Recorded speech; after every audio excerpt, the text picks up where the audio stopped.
Dans cette nouvelle vidéo sur les variables et les types, je vous propose deux exercices supplémentaires pour mettre en application ce que nous avons vu jusque-là.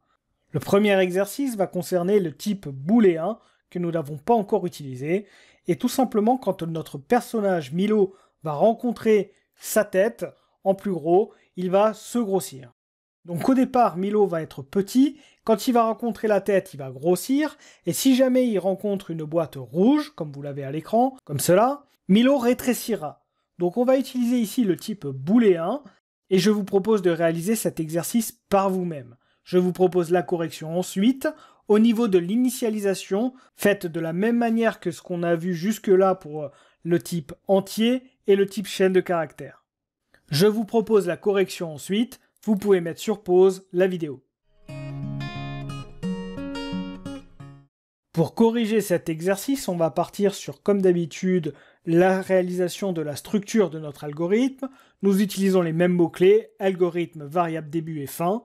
Nous définissons le nom de notre algorithme, que j'ai appelé algo variable type 2. Au niveau de la seule variable qu'on va devoir utiliser ici, on va utiliser une variable de type booléen, et au niveau du nom de la variable, j'ai choisi grand, ce qui me permet de déclarer ma variable de type booléen avec le nom grand. Ensuite, dans le corps de notre algorithme, je vais y assigner sa première valeur, je vais faire l'initialisation en lui donnant la valeur faux, puisqu'effectivement, de base, Milo est petit.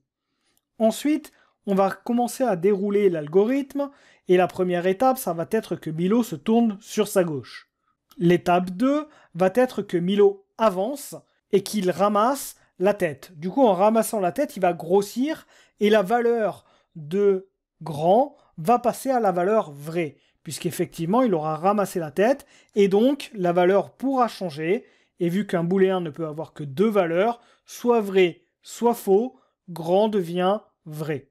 L'étape suivante va être que Milo avance d'une case supplémentaire pour l'étape 3. Ensuite, à l'étape 4, Milo va se tourner sur sa droite. Il va avancer à l'étape 5, et en rentrant en collision avec la caisse rouge, Milo va perdre sa taille, c'est-à-dire que le booléen va changer de valeur, il va passer de la valeur vraie à la valeur faux. Du coup, notre personnage change de taille et rétrécit. Enfin, pour terminer cet algorithme, à l'étape 6, Milo se tourne sur sa droite, et enfin, il avance pour terminer le niveau. Voici la correction de cet exercice. Je vous propose maintenant un dernier exercice qui va mettre en application tout ce qu'on a vu jusque-là au niveau des variables. Donc on va devoir utiliser les trois types de variables différents que nous avons vus. L'objectif est toujours le même, faire évoluer Milo à l'intérieur du parcours pour arriver jusqu'au drapeau. Dans cet exercice, vous remarquez que Milo ici commence à la taille grand et non à la taille petit. Donc il faut le prendre en compte par rapport au booléen que nous avons vu juste avant. Je vous invite à mettre sur pause la vidéo et à essayer de réaliser cet exercice que je corrigerai ensuite.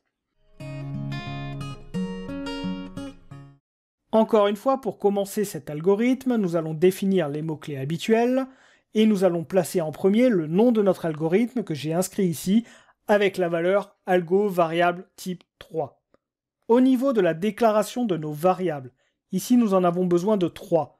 Nous avons besoin du booléen grand, j'aurais pu l'appeler petit et du coup marquer les valeurs inverses par exemple. Ensuite, on va utiliser la variable texte, j'aurais pu là aussi mettre un autre nom, en l'occurrence je vais utiliser texte, qui est de type chaîne de caractères, et la variable score pour conserver le score de notre personnage. Il faut ensuite dans le corps de notre programme, c'est-à-dire entre début et fin, mettre l'initialisation de nos variables. C'est ce qui est fait ici, à l'étape 0, la valeur de grand est à vrai, la valeur de texte est à vide, et la valeur de score est à 0.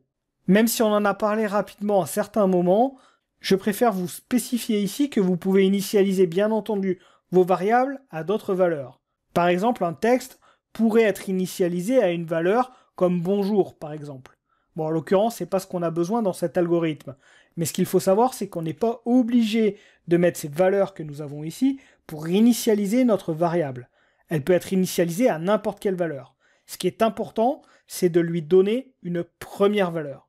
Si jamais il n'y a pas de valeur à proprement parler, vous mettez celle que j'ai mis là, c'est-à-dire que pour un entier, vous initialisez à 0, pour un texte, vous initialisez un vide, et pour un booléen, vous choisissez soit vrai, soit faux, suivant votre besoin pour l'algorithme. Ensuite, à l'étape 1, Milo doit se déplacer vers l'avant, donc on avance. L'étape 2, Milo va se tourner sur sa gauche à lui. À l'étape 3, Milo va avancer d'un cran, et quand il va avancer de ce cran, il va changer sa valeur pour le booléen grand, qui va passer de la valeur vrai à la valeur faux. Je dis bien faux et pas fausse, parce qu'effectivement, c'est les valeurs de la variable. C'est soit vrai, soit faux. Ensuite, Milo va encore avancer, et au niveau de la variable texte, à l'étape 4, on va rajouter à l'intérieur de celle-ci la chaîne de caractères C. C'est-à-dire que dans texte, nous aurons le caractère C. Ensuite, à l'étape 5, Milo avance encore une fois. En avançant, il va rencontrer la tête, et en rencontrant la tête, il va grossir. C'est-à-dire que le booléen va passer de la valeur faux à la valeur vrai. Ensuite, Milo va se tourner sur sa gauche à l'étape 6. Ensuite, il va avancer à l'étape 7 et va ramasser une pomme. En ramassant la pomme, il va gagner 10 points, c'est-à-dire que la variable score de type entière va récupérer son ancienne valeur plus 10 points. À l'étape 8, il avance encore une fois et il ramasse une nouvelle pomme. Donc on va compléter la variable score pour rajouter 10 points. Il va se tourner à l'étape 9 sur sa gauche. Il va avancer d'un cran à l'étape 10 et va ramasser le C. En ramassant le C, il va mettre dans la variable texte son ancienne valeur plus C. Ce qui fait qu'on aura dans texte la valeur CC. Je vous rappelle ici que quand on agrège plusieurs chaînes de caractères entre elles, ça s'appelle une concaténation. À l'étape 11, Milo se tourne sur sa gauche. Ensuite, à l'étape 12, il avance et va rencontrer la caisse. En rencontrant la caisse rouge, il va perdre sa grande taille pour être petit. C'est-à-dire que le booléen grand va passer de la valeur vraie à la valeur faux. À l'étape 13, il va se tourner sur sa droite. Et enfin, à l'étape 14, il atteindra le drapeau d'arrivée. Nous en avons terminé pour cet algorithme que nous venons d'écrire. Dans le prochain module, nous verrons une nouvelle notion, les tests, qui nous permettront d'aller un petit peu plus loin dans la partie algorithmique.